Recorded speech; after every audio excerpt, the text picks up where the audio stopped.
Hello, কেমন আছো বলো তোমরা সবাই? আমার নিট বাংলা চ্যানেলে তোমাদের অনেক অনেক ওয়েলকাম। তোমরা অনেকেই জিজ্ঞেস করেছো যে ম্যাম প্রাইভেট মেডিকেল কলেজে পড়তে কত টাকা লাগে, কারণ অতটা নম্বর গভর্নমেন্ট মেডিকেল কলেজে পড়ার মতন অতটা মার্কস আমরা পাচ্ছি না। তো সেক্ষেত্রে প্রাইভেট কলেজে কিরকম কি লাগে যদি একটু বলে। তো সেই জন্য এই ভিডিওটা করা।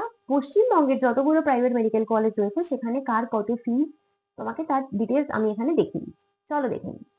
দেখো, প্রথমেই বলবো যে কোথা থেকে এটা আমি জানতে পারলাম বা কোথা থেকে তুমি জানতে পারবে।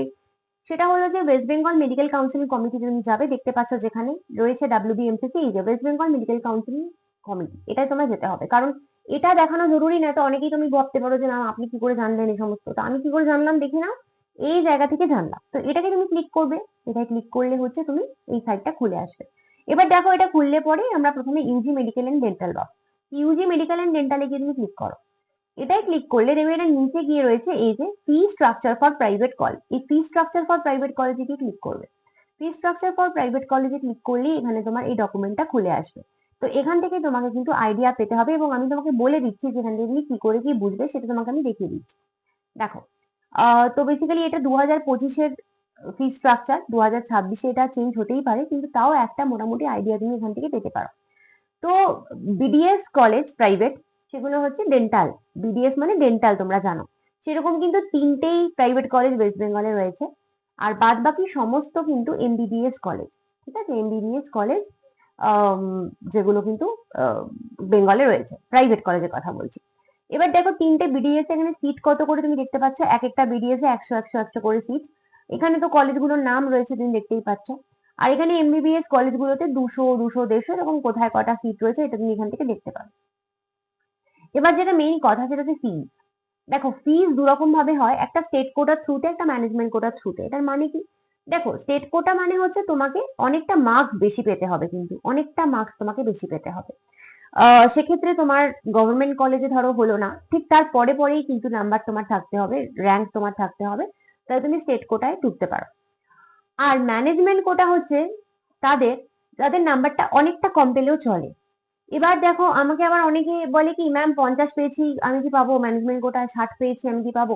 দেখো, 50-60 পেলে হবে না, তোমাকে কোয়ালিফাইং মার্কসটা কিন্তু পেতেই হবে। নিটের প্রত্যেকবার একটা কোয়ালিফাইং মার্কস থাকে, সেটা অনেক কম হয়, ডেফিনেটলি 200-রও কম হয় সেটা। তো সেই নম্বরটা তোমাকে পেতে হবে। সেই কোয়ালিফাইং মার্কস না পেলে কিন্তু তুমি কোনো কোটাতেই এন্ট্রি নিতে পারবে না, ম্যানেজমেন্ট কোটাতেও তুমি পারবে না। তো কোয়ালিফাইং মার্কসটা তোমাকে পেতেই হবে, যদিও আমি বারবার বলছি সেই মার্কসটা খুবই কম থাকে, 200 থেকেও কম থাকে, বছর বছর চেঞ্জ হয় মার্কসটা। তো সেটা পেলে তুমি ম্যানেজমেন্ট কোটায় দেখতে পারো। আর স্টেট কোটায় হচ্ছে যেটা বললাম, তোমার মোটা বেশ ভালো একটা মার্কস থাকতে হবে। গভর্নমেন্টে হয়নি, কিন্তু তার পরের নম্বরই তোমাকে থাকতে হবে।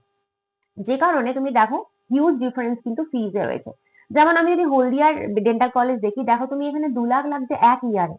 একটা ইয়ারে, কিন্তু এটা কিন্তু ভেবো না যে পুরো মেডিকেল পড়তে, একটা ইয়ারে তোমার 2 লাখ লাগছে স্টেট কোটায়, সেখানে ম্যানেজমেন্ট কোটায় 5.5 লাখ। কতটা ডিফারেন্স দেখো। এরকম ভাবে তুমি দেখে নিতে পারো কলেজগুলো। আচ্ছা, এমবিবিএস কলেজ যখন দেখবে, সেখানে দেখো সেমিস্টার হিসেবে দিয়েছে, তখন কিন্তু ইয়ার নয়, পার সেমিস্টার। তো এটা কিন্তু অনেকটা ডিফারেন্স তুমি দেখতে পাচ্ছ। যেমন গৌরীদেবী মেডিকেল কলেজ দুর্গাপুর যদি আমি দেখি, ওদের একটা সেমিস্টারে বলছে 2.74 লাখ। একটা সেমিস্টারে 2.74 লাখ, এবং দ্যাট টু সেটা স্টেট কোটায়। তুমি যখন এটা ম্যানেজমেন্ট কোটায় যাবে, সেটা কিন্তু 10.94 লাখ। 10.94 লাখ, এটা কিন্তু ম্যানেজমেন্ট কোটায় পার সেমিস্টার। তো এটা বিশাল বড়লোকদের ব্যাপার, কারণ একটা সেমিস্টারে প্রায় 11 লক্ষ টাকা দেওয়া তো মানে আমাদের মতন মানুষের পক্ষে সম্ভব না, যারা ওদের অনেক টাকা আছে তারা পারবে দিতে। তো পার সেমিস্টারে তোমার এখানে 11 লাখ টাকা লাগছে। তাহলে তুমি ভাবো, 5 বছরের নিট, 5 বছরের মেডিকেলের কোর্স, তাই না? একটা সেমিস্টারেই বলছে 11 লাখ টাকা, 5 বছরের কোর্স। তাহলে বুঝতেই পারছো। তো এইভাবে তুমি দেখে নিতে পারো যেগুলো তোমার আয়ত্তের মধ্যে হবে কিনা। এখানে তোমার 15টা কলেজ দেওয়া রয়েছে, তুমি এগুলো থেকে দেখে নিতে পারো যেগুলো তোমার আয়ত্তের মধ্যে আসছে কিনা, বা যদি হয় কিরকম টাকা লাগবে সেই হিসেবে তুমি এগোতে পারো। আজকের ভিডিও এই অবধি থাক, আবার একটা অন্য ইম্পর্টেন্ট ভিডিও নিয়ে আসবো, ততক্ষণের জন্য বাই বাই।